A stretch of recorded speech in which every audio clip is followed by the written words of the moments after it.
नमस्कार दोस्तों, आपका स्वागत है डीएनएस क्लासेज में।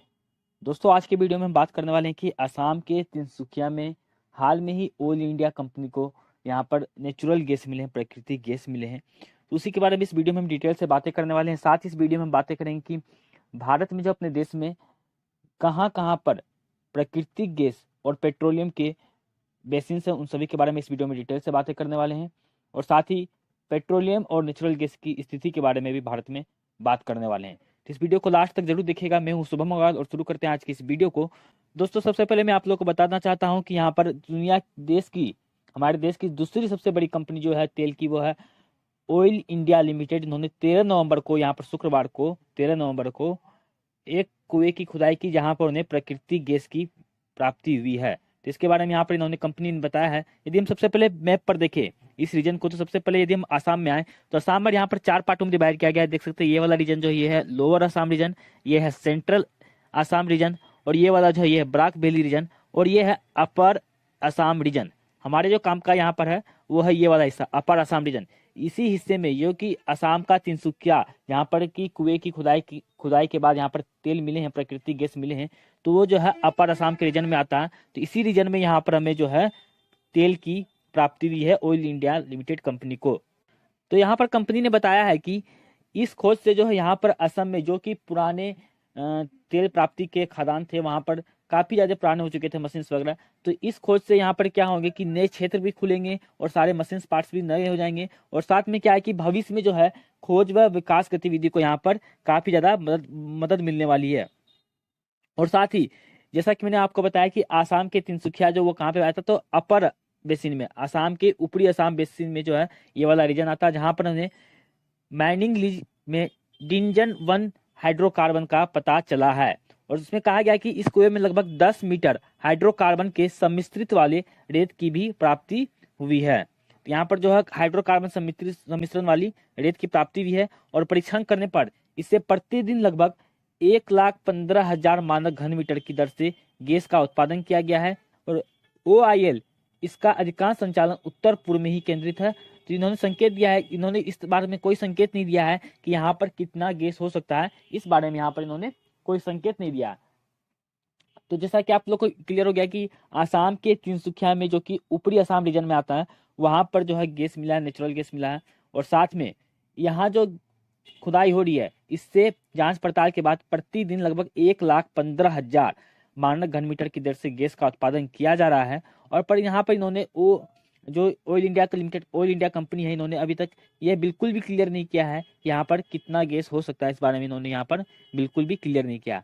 अब यदि हम बात कर लें कि भारत में जो है पेट्रोलियम और प्राकृतिक गैस बेसिन कहाँ कहाँ पर है, तो सबसे पहले जैसा मैंने बताया कि ऊपरी असम बेसिन, पश्चिमी बंगाल बेसिन, पश्चिमी हिमालय बेसिन, राजस्थान सौराष्ट्र कच्छ बेसिन, उत्तरी गुजरात बेसिन, गंगा घाटी बेसिन, साथ में तटीय तमिलनाडु, आंध्र और केरल बेसिन, अंडमान और निकोबार तटीय बेसिन, खंबात की सीमा, बॉम्बे हाई एंड बेसिन। तो ये दोस्तों, ये जो है हमारे देश के अंदर नेचुरल गैस के कुछ इंपॉर्टेंट बेसिन हैं। यदि हम बात करें यहाँ पर पेट्रोलियम के बारे में, तो पेट्रोलियम और मिनरल ऑयल जो है वो एनर्जी का सबसे मेन सोर्स है, मेजर सोर्स है इंडिया में। हमारे देश में यदि बात करें तो सबसे मेन सोर्स जो है वो तो कोयला है। और यदि कोयले के बाद बात करें हमारे देश में एनर्जी का सबसे महत्वपूर्ण सोर्स, तो वो है पेट्रोलियम।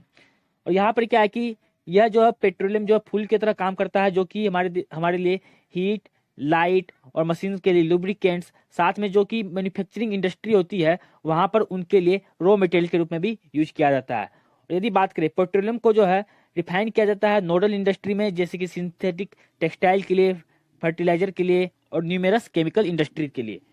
साथ ही यदि हम बात करें नेचुरल गैस के बारे में, तो नेचुरल गैस जो है एनर्जी का सबसे क्लीन यानी सबसे स्वच्छ रिसोर्स है, जो कि या तो पेट्रोलियम और बिना पेट्रोलियम दोनों ही के साथ पाया जाता है, या तो पेट्रोलियम के साथ पाया जाता है या तो बिना पेट्रोलियम के भी पाया जाता है, लेकिन ये जो है एनर्जी का सबसे स्वच्छ स्रोत है। यदि बात करें इसके बारे में, तो इस एनर्जी के स्रोत का यूज जो किया जाता है वो इंडस्ट्रियल रॉ मटेरियल के रूप में यूज किया जाता है और पेट्रोकेमिकल इंडस्ट्री में इसका यूज किया जाता है। ठीक है।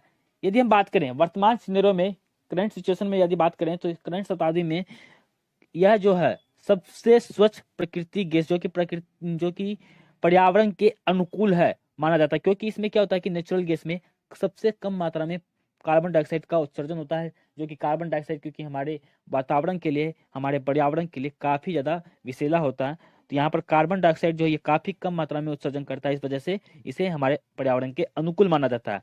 और हमारे देश में यदि बात करें तो नेचुरल गैस का सबसे मेन स्रोत जो है वो है कृष्णा गोदावरी बेसिन।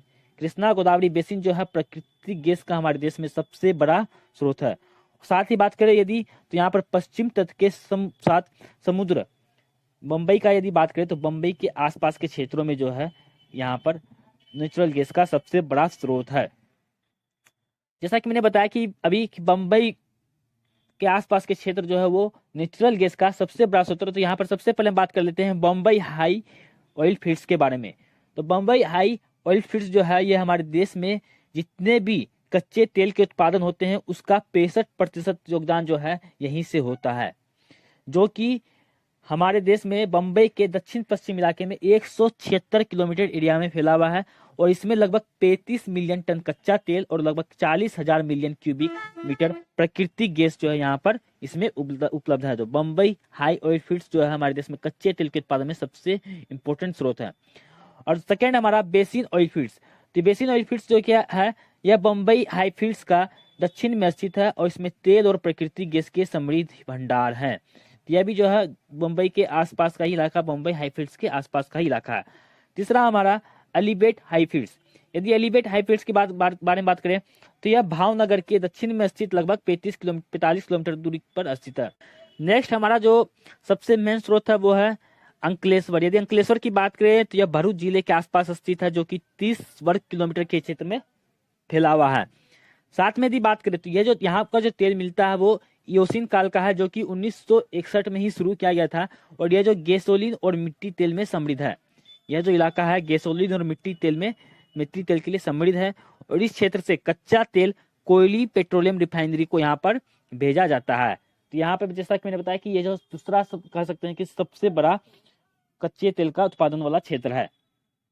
अगला हमारा कैम्बेल लूनी क्षेत्र। यदि कैम्बेल लूनी क्षेत्र के बारे में बात करें तो यह 1958 में शुरू किया गया था, जो कि वडोदरा के पश्चिम में स्थित है और कच्चे तेल के अनुमानित भंडार में 30 मिलियन टन से भी अधिक यहाँ पर जो है तेल उपलब्ध है, कच्चा तेल।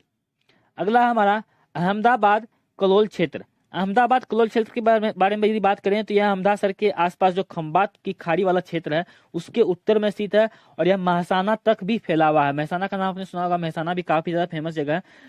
तो यह महसाना तक फैला हुआ है। कलोल अहमदाबाद के उत्तर में लगभग यह 25 किलोमीटर दूर स्थित क्षेत्र का एक महत्वपूर्ण तेल क्षेत्र है और इसकी शुरुआत जो है 1961 में ही की गई थी। अंकलेश्वर जो है यहाँ पर इसकी भी शुरुआत 1961 में ही शुरू की गई थी और यह कलोल क्षेत्र जो है, जो कि अहमदाबाद के खंबात की खाड़ी वाले क्षेत्र में स्थित है, इसकी भी शुरुआत 1961 में ही शुरू की गई थी। और यहाँ पर मैं बताना चाहता हूँ कि अहमदाबाद का कलोल क्षेत्र जो है, अहमदाबाद का कलोल क्षेत्र यहाँ पर कोयला रिफाइनरी को लिए सबसे ज्यादा फेमस क्षेत्र है, कोयला के लिए, जो कि हम कहते हैं कि कोयला जो हमारे देश में सबसे ज्यादा प्रमुख स्रोत है ईंधन का। यहाँ पर जो है कोयला का रिफाइनरी का सबसे बड़ा स्रोत है। अगला हमारा डिगबोई ऑयल फील्ड। डिगबोई का नाम आपने सुन रखा होगा, यह भी असम का क्षेत्र है। डिगबोई से जो तेल काफी ज्यादा मात्रा में निकलते हैं, तो यह लगभग 15 वर्ग किलोमीटर के क्षेत्र में विस्तारित है और डिगबोई तेल क्षेत्र देश के सबसे पुराने तेल क्षेत्रों में से एक है। जैसा कि मैंने बताया कि डिगबोई का नाम आपने सुन भी रखा होगा। डिगबोई जो है रियली में सबसे पुराना तेल क्षेत्र हमारे देश के अंदर में और यह ऑयल फील्ड जो है इयोसीन और मियोसीन काल के हैं। अंकलेश्वर वाला जो था वो इयोसीन काल का था और डिगबोई वाला इयोसीन के साथ साथ मियोसीन काल का भी है और इस क्षेत्र में लगभग 85 तेल के कुएं हैं, 85 सबसे ज्यादा। और अधिकांश तेल डिगबोई की रिफाइनरी में भेजा जाता है और 1959 से Digboi oil fields India limited द्वारा काम कर रहे हैं। लास्ट और हमारा अंतिम है नरकटिया ऑयल फील्ड्स।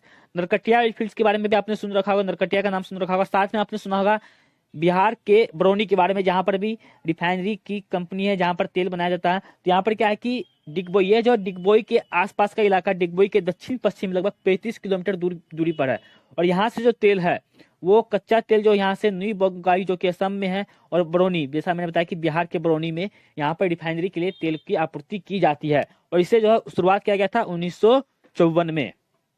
तो दोस्तों ये था हमारे देश के अंदर जो कि प्राकृतिक गैस, कच्चे तेल और पेट्रोलियम गैस जो है उसके स्रोत के बारे में। उम्मीद करता हूँ ये सेशन आपको पसंद आया होगा। यदि सेशन पसंद आता है तो प्लीज वीडियो को लाइक कीजिएगा।